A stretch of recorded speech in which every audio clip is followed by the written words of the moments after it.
What is up, everybody? This is the Wax Man coming to you live from Orlando in the Wax Cave.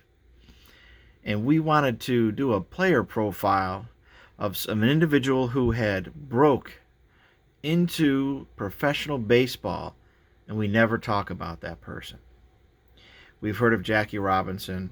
We know about Willie Mays, Doc Gooden. We've got the young polar bear back there.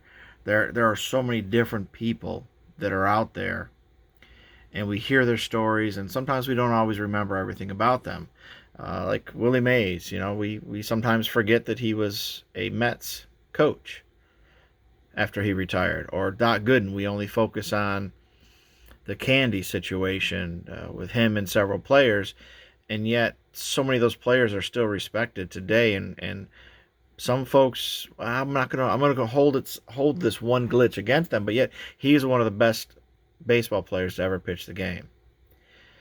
So who are we gonna highlight today? Who is this individual that broke a barrier before anybody else? And today we still do not see these individuals playing professional baseball. We're going to talk about Toni Stone. Toni Stone wore proudly that number 29. Now you would have thought maybe Toni was a pitcher, but Toni played second base. And if you really, really pay attention,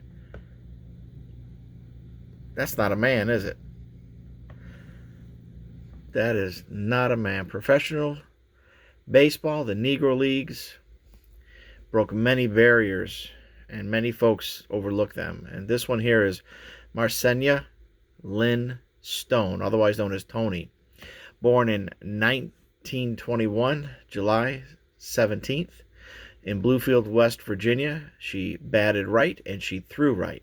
And here is a brief history of her story. And there was a play done to highlight how she got into the league and what her story is. So it's really cool to see that she actually had a play done about her also.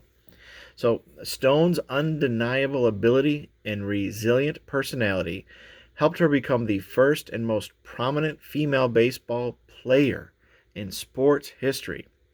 She first attracted notice while performing at second base for the local American Legion and Catholic League teams in St. Paul, Minnesota. She turned professional with the San Francisco Sea Lions of the West Coast Negro Baseball Association in 1949, then jumped to the New Orleans Creoles of the Negro Texas League before joining the Indianapolis Clowns of the Negro American League.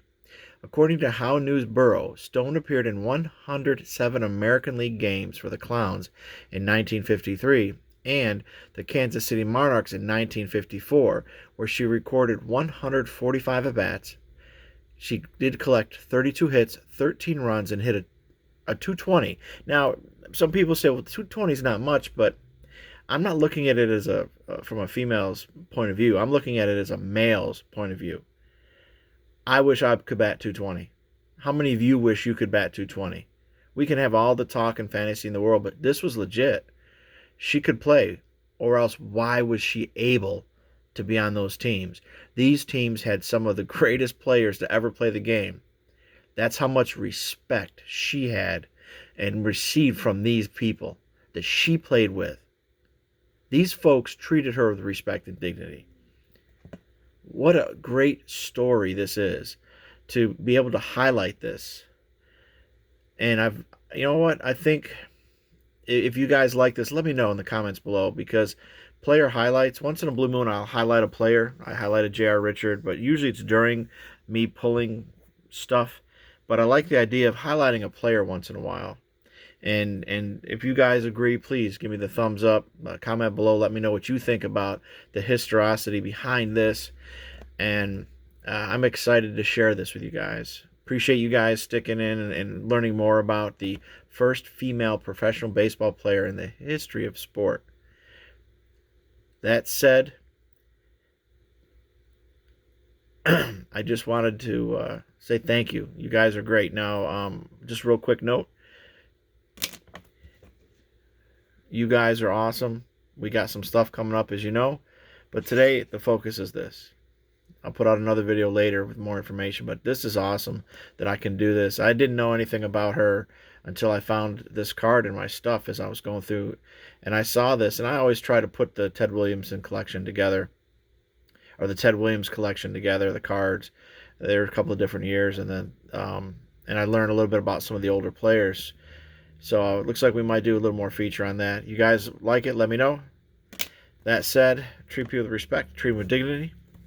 Wax is out.